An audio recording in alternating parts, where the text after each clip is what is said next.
ஒரு மிக முக்கியமான ஒரு தருணம். நம்முடைய தலைமை கழகத்தினுடைய வழிகாட்டுதலில் திரு ஜெகதீஷ் பழனிசாமி அவர்களும் திரு ராம்குமார் அவர்களும் ஒன்று சேர்ந்து தயாரிக்கப்பட்ட தலைவரினுடைய பரிணாம வளர்ச்சி பயணம் குறித்த மிக முக்கியமான ஒரு ஆவணப்பட காணொளி வருகிறது. பல கேள்விகளுக்கு பதில் சொல்ல போகிறது. LED திரையில் பார்ப்போம், வாருங்கள்.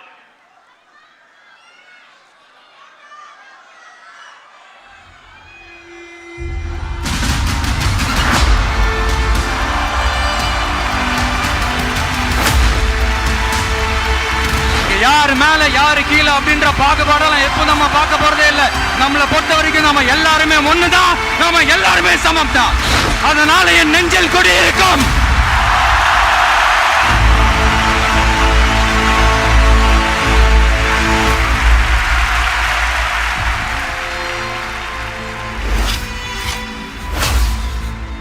ஒரு மனிதரை சுற்றி எத்தனை கேள்விகள், அத்தனை கேள்விகளுக்குமான பதில் இந்த ஆவணப்படம். சரித்திரத்தில் உண்மைகள் இருக்கும். இது முழுக்க ஒரு உண்மை சரித்திரம். தற்கால தமிழ்நாட்டின் ஒரு மாபெரும் அரசியல் எழுச்சியின் கதை. இது ஒரு வரலாறு, வெறும் வாழ்க்கை வரலாறு அல்ல. கோடிக்கணக்கான மக்களின் வாழ்க்கையை மாற்றப் போகிற மனிதரின் வாகை வரலாறு. மாற்று அரசியல் என்ற பெயரில் செய்யும் ஏமாற்று அரசியல் மத்தியில் உண்மையான ஒரு மாற்று அரசியலை முன்னெடுக்கும் மனிதரின் வரலாறு. எத்தனையோ சக்திகள் இருக்கின்ற போதும் அத்தனை சக்திகளையும் தாண்டி மக்கள் சக்தி துணையோடு இந்த தமிழ் நிலப்பரப்பில் வெல்லப் போகிற முதன்மை சக்தியாக வரப்போகிற மா மனிதரின் மகத்தான வரலாறு.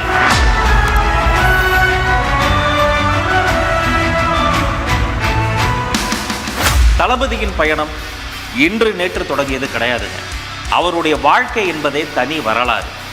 அத்தனை சுலபத்தில் ஒரு ரசிகர் மன்றத்தை யாராலும் தொடங்க முடியாது. இந்த மண்ணுக்கும் மக்களுக்கும் யாராவது சேவை செய்தால்தான் இளைய தளபதி விஜய் ரசிகர் மன்றம் என்ற போர்டையே வைக்க முடியும் என்பது எழுதப்படாத விதி. அன்னதானம், இரத்த தானம், இலவச நோட்டு புத்தகம் தருவதுன்னு போட்டி போட்டு சேவைகள் செய்தவர்கள் தளபதியின் ரசிகர்கள். 90களின் பிற்பகுதியில் ரசிகர் மன்றங்கள் தொடங்கி ரசிகர் மன்றங்களை நற்பணி மன்றங்களாக மாற்றி நற்பணி மன்றங்களை நற்பணி இயக்கமாக மாற்றி காட்டிய மாஸ்டரின் பெயர்தான் தளபதி. எல்லோரும் பிறந்த நாள் அன்று கோயிலுக்கு போவார்கள். தளபதியோ மருத்துவமனைக்கு போய்விடுவார். சென்னை அரசு மருத்துவமனையில் ஒவ்வொரு வருஷமும் அவர் பிறந்த நாள் அன்று பிறக்கின்ற குழந்தைகளுக்கு தங்க மோதிரத்தை பரிசாக தருவார் தளபதி. தலைநகரத்தில் தளபதி தருவார், தமிழ்நாடு முழுக்க அவரது ரசிகர்கள் தருவார்கள். அந்த தங்கம் அந்த குழந்தையின் வீட்டில் அப்படியே தங்கும். அதனால்தான் அது தங்கம். மன்றத்தின் சார்பில் பல ஊர்களில் இலவச மருத்துவ முகாம்கள் நடத்தினார்கள். சாதி, மதம், இனம் என யாரையும் பிரித்து பார்க்காத தளபதியின் ரசிகர்கள் இரத்த தானத்தை கொடுத்து கொண்டே இருந்தார்கள். தென்னிந்தியா முழுக்க யாருக்கு எப்போது எங்கு ரத்தம் தேவைப்பட்டாலும் உடனே அவர்கள் அலைபேசியில் அழைக்கும் இடமாக தளபதியின் ரசிகர் மன்றங்கள் தான் இருந்தன. ஒன்றை இரண்டாக்கும் கத்திரிக்கோலை எல்லோரும் தள்ளி வைப்பார்கள். இரண்டை ஒன்றாக்கும் ஊசியை நெஞ்சுக்கு பக்கத்தில் குத்தி வைப்பார்கள். அப்படி எல்லோரையும் ஒன்றாக்கிய தளபதி எத்தனையோ ஏழைகளுக்கு இலவசமாக தையல் மிஷன்களை வாங்கி கொடுத்தார். சுனாமி, குஜராத் பூகம்பம் போன்ற பேரிடர் காலங்களில் உதவிக்கரம் நீட்டினார் தளபதி.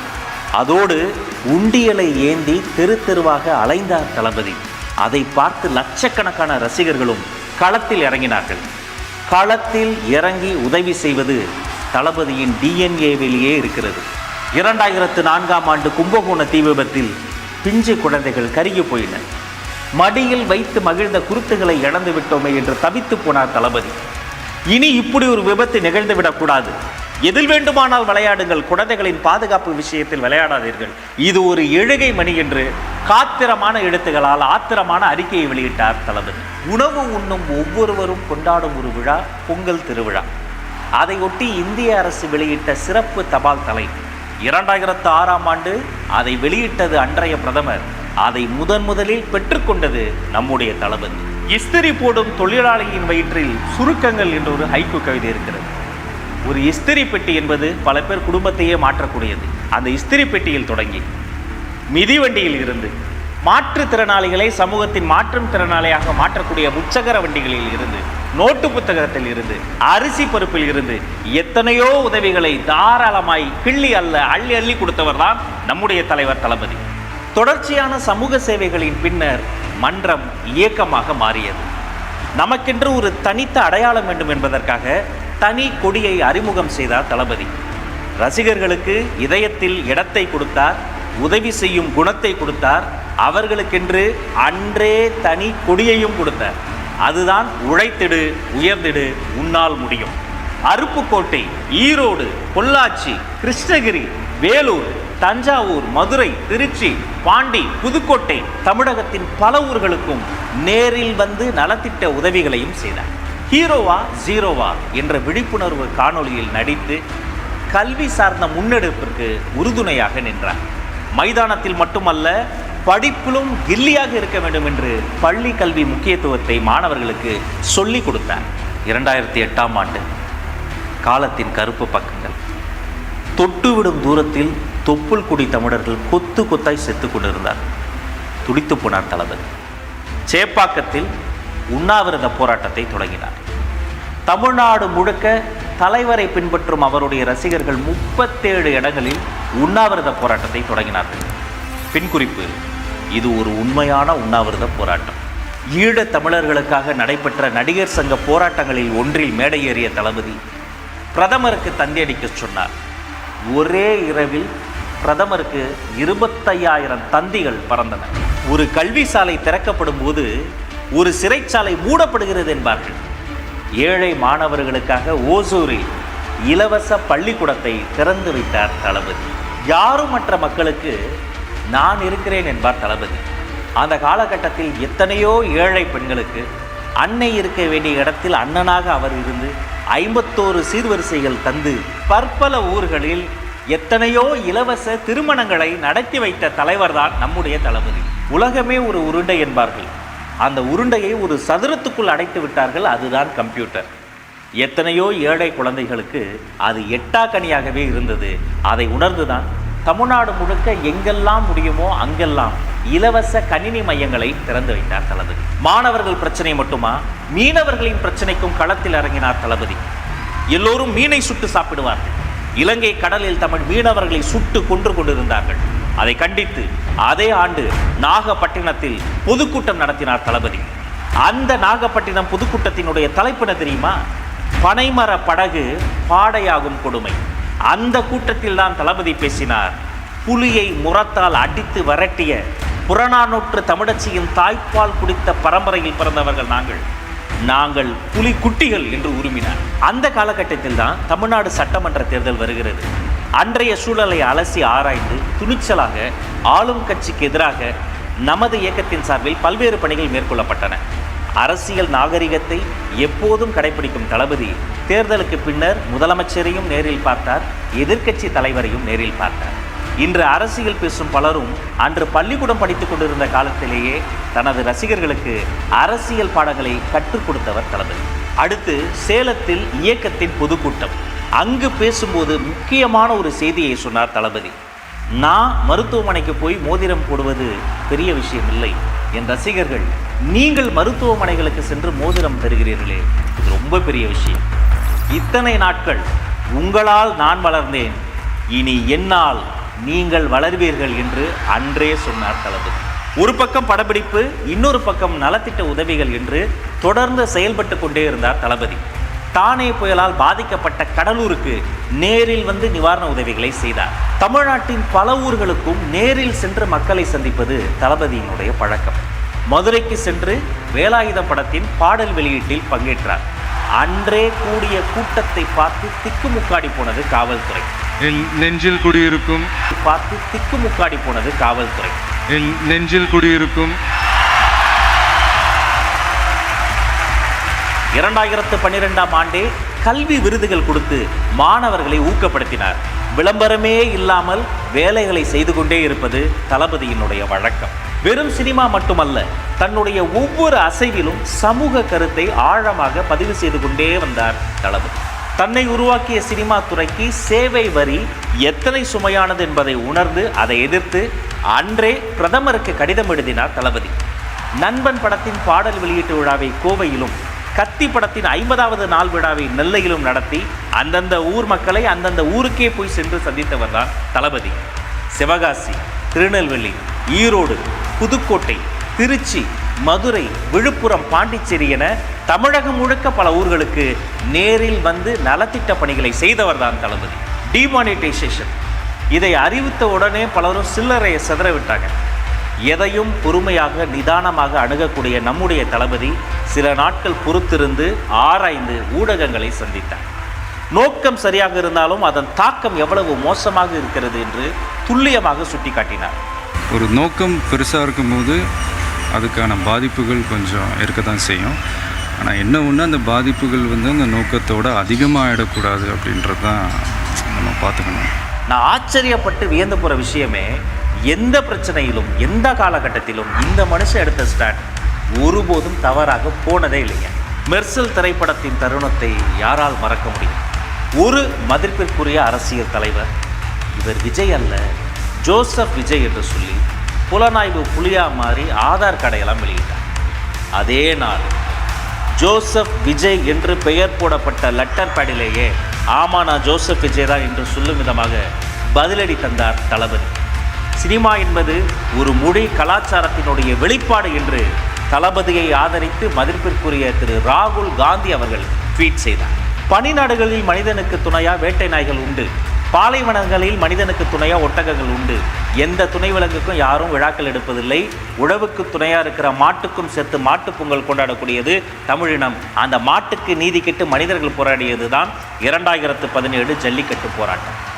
பல லட்சம் மாணவர்களோடு களத்தில் போய் அமர்ந்து அந்த போராட்டத்திலும் பங்கெடுத்து தரையில் அமர்ந்து தன்னால் அது திசை திரும்பி விடக்கூடாது என்பதற்காக முகத்தில் ஒரு கர்ச்சீஃபை கட்டிக்கொண்டு பீட்டா என்ற ஒரு பன்னாட்டு அமைப்புக்கு எதிராக துணிச்சலாக வீடியோவும் வெளியிட்ட உணர்வுமிக்க லீடர் நம்முடைய தளபதி.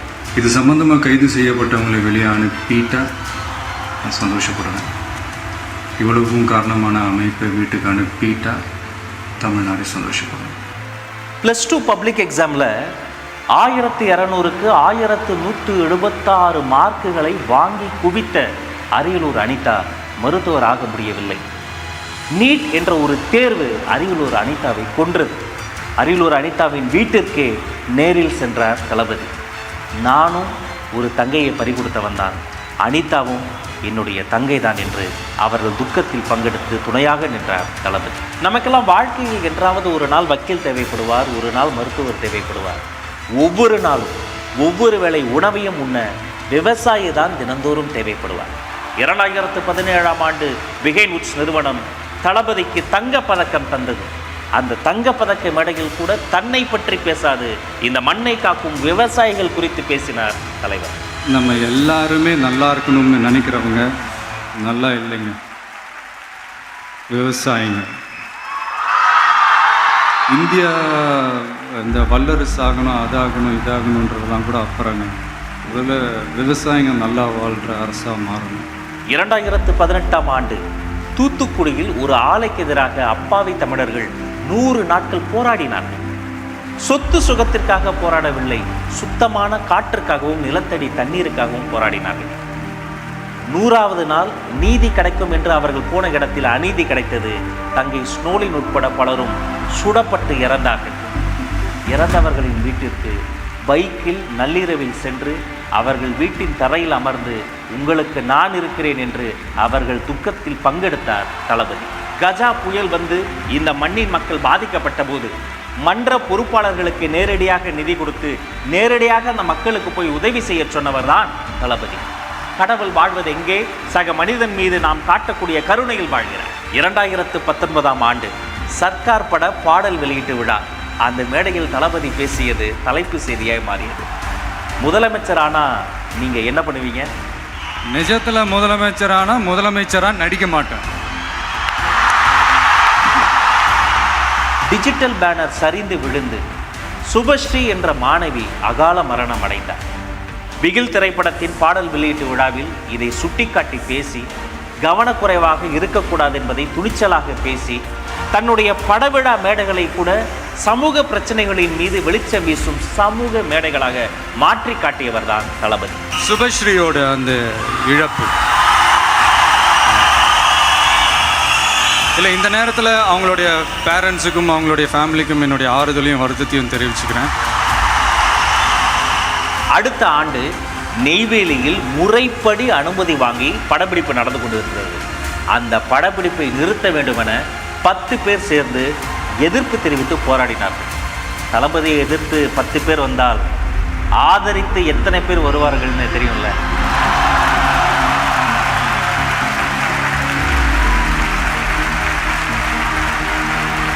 எதிர்ப்புகளாலும் விமர்சனங்களாலும் மேலும் மேலும் வளர்ந்த ஒரு இயக்கம் விஜய் மக்கள் இயக்கம். அடுத்து கொடிய கொரோனா பேரிடர் காலம் வந்தது. 1,30,00,000 ரூபாயை நன்கொடையாக வாரி வழங்கினார் தளபதி. பின்பு கேரளா பெரும் மழை புயலில் வெள்ளத்தில் மிதந்தது. லாரி லாரியாய் நிவாரணப் பொருட்களை அனுப்பி கேரள சகோதரர்களுக்கு கை கொடுத்தார் தளபதி. ஆண்டு 2021 ஊரக உள்ளாட்சி தேர்தல் நடைபெறுகிறது. தளபதி வரல பேசல. அவருடைய திருமுகத்தை ஒரு A4 ஷீட்டில் பிரிண்ட் அவுட் எடுத்து அதை காட்டி நமது தோழர்கள் சுயேட்சையாக போட்டியிட்டார்கள். 127 இடங்களில் வெற்றி வாகை சூடினார்கள்.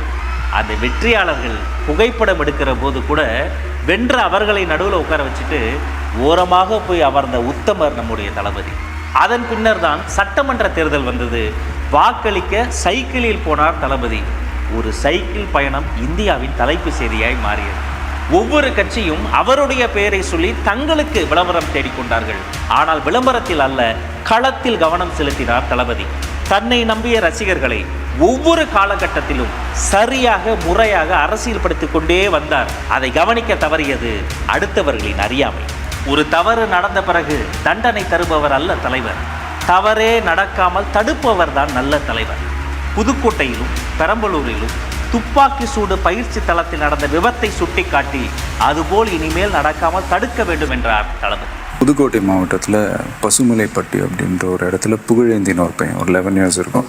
அந்த துப்பாக்கி சுடும் அந்த பயிற்சி தளங்கள் இருக்குல்ல, அதில் ஒன் ஆஃப் த ஒரு ட்ரைனிங் செஷனில் அந்த குண்டு வந்து தவறாக அந்த பையன் மேலே பட்டு அந்த பையன் வந்து இறந்து போயிட்டாப்புல.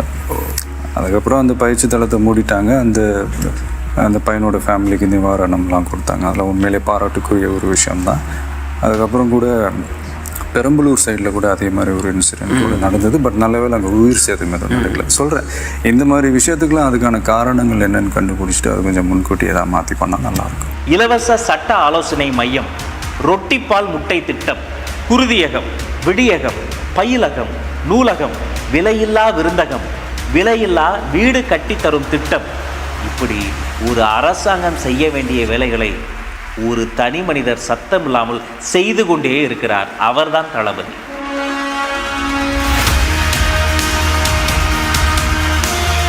மாணவர்களுக்கு கல்வி விருதுகள் கொடுப்பதற்காக உலகத்திலேயே ஒரு தலைவர் 14 மணி நேரம் தொடர்ச்சியாக நின்றார் என்றால் அதுதான் தளபதி. குழந்தைகளோடு குழந்தையாகவே மாறிப்போனார் தளபதி. நல்ல மதிப்பெண் வாங்கினா அவரை நேரில் பார்த்து தொட்டு பரிசு வாங்க முடியும் என்ற நம்பிக்கையை விதைத்தவர் தளபதி. அவர் யாரோ தலைவர் கிடையாது, எங்க அண்ணன், நம்ம தளபதி என்று குழந்தைகள் கொண்டாடினார்கள். நீ படிக்கவே கூடாது என்று நாங்குநேரியில் ஒரு மாணவனின் கைகள் வெட்டப்பட்டனவே, அந்த வெட்டப்பட்ட கைகளை நேரில் வரவழைத்து பரிசு கொடுத்து, தம்பி நீ இன்னும் படி, பெரியாரை படி, அம்பேத்கரை படி என்று மாணவர்களை நல்வழிப்படுத்துகிற தலைவர் நம்முடைய தளபதி. நெல்லை மாவட்டமே மழை வெள்ளத்தில் மூழ்கிய போது அங்கு நேரில் சென்று நிவாரண பணிகள் செய்தார் தளபதி. ஒரு பக்கம் நெல்லை மாவட்டம் மழை வெள்ளத்தில் மூழ்கியது, இன்னொரு பக்கம் தளபதி மக்களின் அன்பு வெள்ளத்தில் மூழ்கினார். இப்படி நீண்ட நெடிய காலம் சமூக சேவை செய்து அரசியல் களத்தில் பயணம் செய்து தன் தொண்டர்களை பக்குவப்படுத்தி அவர்களை இன்னும் பலப்படுத்தி தன்னுடைய உச்சத்தில் இருந்த ஒரு இடத்தை தாண்டி மக்களுக்கு நல்லது செய்ய வேண்டும் என்பதற்காக தளபதி விஜய் களத்தில் குதித்த நாள் பிப்ரவரி 2, 2024 விஜய் மக்கள் இயக்கம் தமிழக வெற்றி கழகமாக உருமாறியது. பொதுக்குழு செயற்குழு கூடி பேசி புதிய கட்சியாக, புதிய சக்தியாக இந்தியாவில் பதிவு செய்யப்பட்டது. இணையமே ஸ்தம்பித்து போகின்ற வகையில் இளைஞர்களும் குடும்ப தலைவிகளும் பெண்களும் தமிழக வெற்றி கழகத்தில் தங்களை உறுப்பினர்களாக சேர்த்து கொண்டார்கள். உலகமே ஆவலோடு எதிர்பார்த்து காத்திருந்த தமிழக வெற்றி கழகத்தின் கட்சி கொடியை தளபதி அறிமுகம் செய்தார். வாகைப்பூ சூடி இரட்டை போர் யானைகள் கம்பீரமாக நிற்கும் தாவேகா கொடியை ஒரு குழந்தையை போல கையில் ஏந்தி காட்டினார் தளபதி. அந்த குழந்தைதான் வீதிதோறும், தமிழ்நாட்டின் வீடுகள் தோறும் பட்டொலி வீசி இன்று பறந்து கொண்டிருக்கிறது. சேலம் அருகே கட்சியின் பொறுப்பாளர்களுக்கு ஒரு நாள் அரசியல் பயிலரங்கம் நடத்தப்பட்டது. பயிலரங்கத்தில் அவர்கள் எப்படி இருந்தார்கள்? பயிலரங்கத்தில் பங்கேற்ற தொண்டர்கள் இராணுவ கட்டுப்பாட்டோடு இருந்தார்கள் என்று உரக்க சொல்லினார்கள் ஊடகங்கள். புதுச்சேரி சிறுமிக்கு நடந்த பாலியல் வன்கொடுமை முதல் ஒன்றிய அரசின் பட்ஜெட் நிறைக்குறைகள் வரை பேசினார். கள்ளக்குறிச்சியில் கள்ளச்சாராயத்தால் அப்பாவி மக்கள் கொத்து கொத்தாய் செத்து உயிருக்கு போராடிய களத்திற்கே நேரில் வந்து பார்த்து ஆறுதல் கூறினார். சிங்கத்தின் குகைக்கே சென்று சிங்கத்தை சந்திப்பதைப் போல தந்தை பெரியாரின் பிறந்த நாள் அன்று பெரியார் திடலுக்கே சத்தமில்லாமல் சென்று பெரியார் சிலைக்கு மரியாதை செய்தார் தளபதி. நமது முதல் மாநில மாநாடு, கழகத்தின் கொள்கை திருவிழா, 50 கொள்கை தலைவர்களை அறிவித்து அரசியல் உலகத்தை அதிர வைத்தார் தளபதி. தமிழ் நிலப்பரப்பில் பெண் தலைவர்களை கொள்கை தலைவர்களாக பிரகடனம் செய்து வந்த ஒரே கட்சி தமிழக வெற்றி கழகம். காசு கொடுத்து பிரியாணி கொடுத்து கூடிய கூட்டம் அல்ல, அன்பு கொடுத்த தளபதிக்காக லட்சக்கணக்கில் திரண்ட கூட்டம். This is a mass gathering, not for cash, but for a good cause. வெறும் மேடையில் இருந்தல்ல, இதயத்தில் இருந்து பேசினார் தளபதி. இதயங்களோடு பேசினார் தளபதி. அந்த மேடை பேச்சை பார்த்து பல அரசியல் கூடாரங்களுக்கு குளிர் ஜுரமே வந்துவிட்டது. அரசியல் வரலாற்றை புரட்டி போட்ட வெற்றி சாலை விக்கிரவாண்டியின் வி சாலை. அந்த விக்கிரவாண்டி வி சாலையில் தளபதி ஏற்றிய வெற்றி கொடி இன்றும் கம்பீரமாய் பறந்து கொண்டே இருக்கிறது. எனக்கு தெரிந்து ஒரு அரசியல் கட்சி கொடி அங்கு பறக்கிறது. ஆனால் அந்த பக்கத்தை கடந்து போகிற பொதுமக்கள், பாமர மக்கள் அங்கு நின்று ரசித்து ஒரு புகைப்படத்தை எடுத்து செல்கிறார்கள் என்று சொன்னால் அந்த கொடி விக்கிரவாண்டியில் மட்டுமல்ல, தமிழக மக்களின் இதயங்களில் பறந்து கொண்டிருக்கிறது. ஒரு நல்ல தலைமை பண்பு என்பது தவறை சுட்டி காட்டுவது மட்டுமல்ல, தக்க சமயத்தில் மக்களை அரவணைப்பது. உலக வரலாற்றிலேயே ஒரு அரசியல் கட்சியினுடைய மாநாட்டிற்கு 1000 அழுத்தங்களுக்கு மத்தியில் நிலம் கொடுத்த விவசாய பெருமக்களை நேரில் அடைத்து அவர்களுக்கு நன்றி சொன்ன நன்றி உணர்வுள்ள ஒரே தலைவர் நம்முடைய தலைவர். அடுத்த மேடை அம்பேத்கரின் அதிரடி மேடை. எல்லோருக்கும் அம்பேத்கர் புத்தக வெளியீட்டு விழாவில் தளபதி மேடை ஏறினார். மணிப்பூரின் கொடுமைகளை குறித்தும் இந்த மனிதர் பேசினார். வேங்கை வயல் என்னும் வேதனை வயலை குறித்தும் இந்த மனிதர் பேசினார். ஒன்றிய அரசுக்கு எதிராகவும் தமிழ்நாடு அரசுக்கு எதிராகவும் சமூக நீதியை பேசினார். இன்னைக்கு மணிப்பூர்ல என்ன நடக்குதுன்னு நம்ம எல்லாருக்குமே தெரியும். சரி, அங்கதான் அந்த அரசு அப்படி இருக்குன்னா இங்க இருக்கிற அரசு எப்படி இருக்கு? இங்க நம்ம தமிழ்நாட்டில் வேங்கை வயல்னு ஒரு ஊர்ல என்ன நடந்துச்சுன்னு நம்ம எல்லாருக்குமே தெரியும். சமூக நீதி பேசுற இங்க இருக்கிற அரசு அதுக்கு எந்த விதமான ஒரு நடவடிக்கை எடுத்த மாதிரியே எனக்கு தெரியலையே. நீங்க உங்களோட சுயநலனுக்காக பல வழிகளில் பாதுகாத்து வரும் உங்கள் கூட்டணி கணக்குகள் அனைத்தும் 2026 மக்களை மைனஸ் ஆக்கி விடுவார்கள். பெஞ்சால் புயலால் பொதுமக்கள் பாதிக்கப்பட அவர்களை நேரில் போய் பார்த்தால் தன்னை பார்க்க பெரும் கூட்டம் வந்து பாதிப்பு அதிகமாகும் என உணர்ந்து தன்மேல் படி வந்தாலும் பரவாயில்லை என்று நேரில் போகாமல் பாதிக்கப்பட்டவர்களை நேரில் வரவழைத்து நிவாரண உதவிகளை செய்தவர் தான் தளபதி. நீங்கள் எத்தனை விமானங்களை கூட உருவாக்க முடியும், ஆனால் ஆற்று நீர் பாசனத்தை நீங்கள் நினைத்தால் கூட உருவாக்க முடியாது. நீர்நிலைகளை, விவசாய நிலங்களை, மண்ணை மலடாக்கும் பரந்தூர் விமான நிலையத்திற்கு எதிர்ப்பு தெரிவித்து களத்திற்கே வந்தார் தளபதி. சொந்த நாட்டு மக்களை ஒரு கட்சி தலைவர் பார்க்க வருவதற்கு எத்தனை தொல்லைகள் கொடுத்தார்கள். அத்தனை தொல்லைகளையும் தாண்டி குரலற்றவர்களின் குரலாக ஓங்கி ஒலித்தார் தளபதி. நீங்க உங்களோட வசதிக்காக அவங்களோட நிக்கிறதும் அவங்களோட நிக்காம இருக்கிறதும், நாடகம் ஆடுறதும் நாடகம் ஆடாம இருக்கிறதும், அது சரி, நம்புற மாதிரியே நாடகம் ஆடுறதுல தான் நீங்க கில்லாடிங்களாச்சு. இந்த பிரச்சனையில நான் உங்களோட உறுதியா நிற்பேன். அண்ணா பல்கலைக்கழக மாணவிக்கு நடந்த கொடுமை கொடூரமானது. படிக்க வரும் பெண்களுக்கு பயம் வந்தது.